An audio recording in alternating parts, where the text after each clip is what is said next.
तू मेरा है जुनून, तू मेरी है दुआ, तू इश्क मेरा, तू इश्क मेरा, तू इश्क मेरा। ईमान जैसा हीरा हमें ढूंढने से भी नहीं मिलेगा। एक बार बस मुझे अकेले में ईमान का साथ मिल जाए। तुम बकवास बंद कर दो या फिर हमेशा के लिए तेरा मुंह बंद करो। मैं दादी, दादी हमें देखे।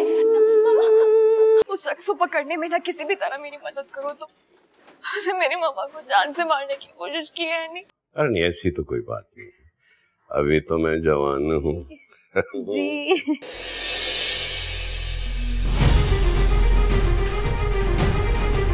तुम जानते हो कि तुम क्या कह रहे हो? जी अच्छी तरह से। आपके खिलाफ FIR दर्ज हुई है।